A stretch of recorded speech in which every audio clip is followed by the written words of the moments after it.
From our Toronto studios, this is the Muslim News on Muslim Network TV. Assalamu alaikum. I'm Aylia Batool. 12 pro-Palestine protesters face felony charges after a Stanford sit-in cost $700,000 in damages. Prosecutors say the group went beyond protest into criminal vandalism. This and more in today's show. President Donald Trump's administration is rapidly canceling visas of international students across the U.S. A new analysis by Inside Higher Ed reveals that hundreds of student visas and residency permits have been revoked in just the past month. In a 5-day period, 147 visas were canceled across 48 institutions. Experts warn the real number could be much higher. The crackdown is not limited to students involved in political activism. Even minor offenses have led to detention. One case involves a Colombian student at the University of Florida who was arrested for driving with an expired license and who is now being held in a U.S. Immigration and Customs Enforcement facility. The report says many students do not even know that their visas have been revoked. Some colleges have avoided publicizing visa cancellations, fearing increased federal scrutiny. 12 Free Palestine protesters face felony charges after a demonstration at Stanford University last June caused nearly $700,000 in damages. California prosecutors says the group, mostly current or former Stanford students, barricaded themselves inside the university's president's office. They demanded that Stanford cut investments linked to Israeli military support. Protesters allegedly vandalized the building, damaging furniture, windows and doors, and splattering fake blood. They also spray-painted the exterior. Police seized hammers, crowbars, chisels, and an electric grinder during the arrests. Santa Clara County District Attorney Jeff Rosen said dissent is American, vandalism is criminal. He added that protesters crossed the line from free speech into criminal acts. The protesters are charged with felony vandalism and conspiracy. If convicted, they face jail time and hefty restitution payments. The incident occurred during the wider pro-Palestinian protests sweeping U.S. campuses last year. A group of 77 House Democrats are urging President Donald Trump to remove Elon Musk from his special government role by May 30th. Axios News reports that the lawmakers say Musk has exceeded the 130-day legal limit allowed for special government employees. Musk leads the unofficial Department of Government Efficiency, a controversial team tasked with shrinking the government. Lawmakers accuse him of using his position to benefit his companies, including Tesla and SpaceX. In a letter led by Representative Greg Casser, Democrats demanded Musk immediately resign. They also warned that he cannot return to government service for a year unless he gives up his private business holdings. Musk also has faced backlash for allegedly granting his employees unauthorized access to taxpayer information and pushing to shut down government agencies, powers that belong to Congress. Casser told Axios the pressure on Trump will grow as the May 30th deadline nears, saying Democrats have legal and political tools to force Musk out. The White House has not responded. Sources say officials may argue that unpaid travel days don't count towards Musk's service limit. However, Democrats insist Musk's continued role breaches federal ethics laws and constitutional norms. China raised tariffs on all U.S. imports to 125% on Friday, escalating the trade war but signaling a pause in retaliation. The State Council Customs Tariff Commission announced the new rate, up from 84% effective April 12th. Beijing said it would no longer pay attention to any further tariff hikes from the Trump administration, calling market acceptance for U.S. goods impossible under current conditions. The move follows President Donald Trump's decision to raise tariffs on Chinese goods to 145%, accusing China of unfair trade practices. The ongoing tariff battle has shaken global markets, with no sign of relief as both economic giants refuse to back down. However, China's latest statement suggests it will not escalate further for now. Beijing also filed a fresh lawsuit against Washington at the World Trade Organization over the latest U.S. tariff increases. Washington becomes the first U.S. state to recognize Eid al-Fitr and Eid al-Adha as unpaid state holidays, a landmark step for Muslim inclusion and religious freedom. This and more coming up next.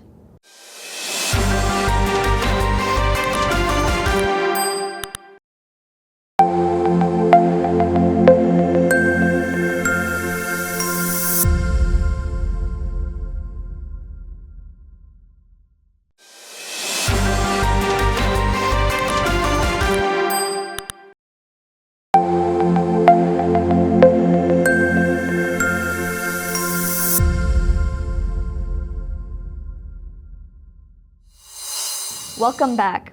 The Social Security Administration has started voiding Social Security numbers of thousands of immigrants with temporary legal status. These people are being pushed towards self-deportation.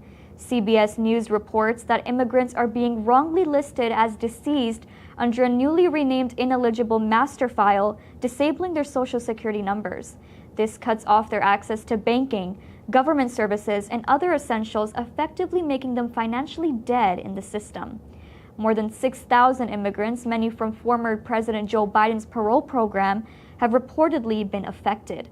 The White House said the move delivers on President Donald Trump's promise of mass deportations by removing monetary incentives for illegal immigrants to stay. Officials claim the first group targeted include individuals with criminal records or alleged ties to terrorism. However, experts warn that lawful immigrants with valid Social Security numbers could also be caught up in the process. In March, the Social Security Administration admitted that false death reports could cause severe financial hardship and might be hard to undo. Experts say the policy weaponizes financial systems against immigrants. The dollar has plunged to its lowest level in 6 months, hit by worsening global trade tensions and fears over U.S. economic growth. A Bloomberg index shows a sharp drop in the dollar as investors flee U.S. assets. Safe havens such as the Japanese yen, Swiss franc, and gold have surged. The euro also climbed to its highest level in more than 2 years. Foreign exchange experts say dollar confidence is under threat as doubts grow about its reserve currency status. Slowing U.S. growth and rising national debt are also fueling the fall. The S&P 500 also tumbled 3.5% Thursday, while long-term U.S. bonds weakened. Traders now expect the Federal Reserve to cut interest rates by 90 basis points this year to counter the damage from President Donald Trump's aggressive tariffs on China. The yen jumped to its strongest level since September. The Swiss franc reached a price not seen since 2015, and gold hit a new record. Market experts warn the dollar's slide could continue unless trade tensions ease. Investors are closely watching China's moves in Trump's latest trade war. He has hiked tariffs to 145% and has signaled more could follow once a 90-day pause ends. Washington has become the first U.S. state to recognize Eid al-Fitr and Eid al-Adha as unpaid state holidays. Governor Bob Ferguson signed the bill into law at the Islamic Center of Tacoma. Senate Bill 5106, passed just after Ramadan, was sponsored by Senator Yasmin Trudeau and Representative Usman Salahuddin.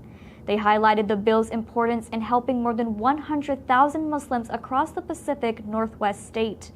They will now be able to observe their faith without academic or professional penalties. Salahuddin said too many Muslim students had to miss important events such as graduations because their religious holidays were not recognized. The new law requires schools to accommodate absences for reasons of faith and allows employees to take 2 unpaid holidays a year for religious observances.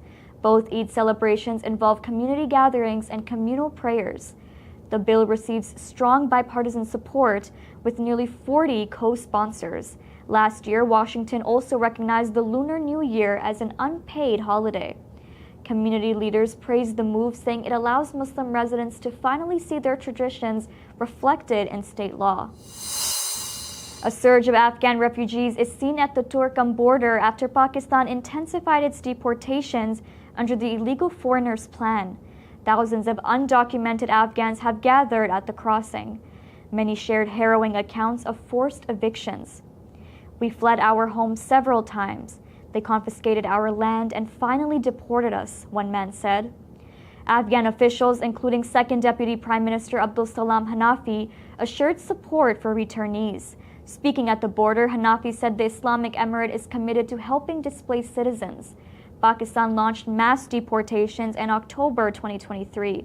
Since then, nearly 850,000 Afghans have been expelled, according to Amnesty International. The International Organization for Migration says more than 1.1 million Afghan refugees returned by the end of 2024, mostly through deportations. Rights groups are urging Pakistan to halt the expulsions. Amnesty International called the move a violation of human rights, while the UN Refugee Agency appealed for global support to assist Pakistan and maintain humanitarian aid. Observers say the situation at Torkham highlights growing concerns over the fate of Afghan refugees amid worsening regional instability. Israel has killed at least 26 more Palestinians in its latest airstrike on Gaza. The Palestinian Health Ministry says more than 62,000 Palestinians have been killed and nearly 116,000 injured since Israel began its genocide in Gaza in October 2023. Israel faces a genocide charge at the International Criminal Court, and its leaders face arrest warrants for alleged war crimes. The UN says Gaza has become a killing field. Ahmed Manasra, once a 13-year-old Palestinian boy, walked free after spending nearly 10 years in Israeli prisons. Arrested in 2015, Manasra entered detention as a child and emerged this week as a 23-year-old man. His lawyer says Manasra endured years of pain and harsh treatment. A leaked video from his 2015 interrogation showed a terrified young Manasra crying as Israeli officers shouted at him. Israeli authorities released Manasra far from the Nafha prison to prevent his family from giving him a warm welcome. A passerby found him alone in southern Israel and helped reunite him with his family. When Manasra was arrested, he was accused of planning a stabbing in an illegal settlement near Jerusalem. His cousin, who was with him, was shot dead by Israeli police. Officials have banned any celebrations, public gatherings, or media interviews linked to his release. They also summoned Manasra for fresh questioning just hours after he was freed. His lawyer says Manasra's childhood was assassinated, but his survival and release shine a light on the suffering of Palestinian minors under Israeli detention policies. That's all from our Toronto studios. Thank you for watching Muslim News. We are a community channel dedicated to bringing you stories you can trust. Please like, share, and subscribe to our content. You can also comment to let us know what you think of our coverage. You can donate now by visiting muslimnetwork.tv/donate. For more content, keep watching Muslim Network TV. Salam.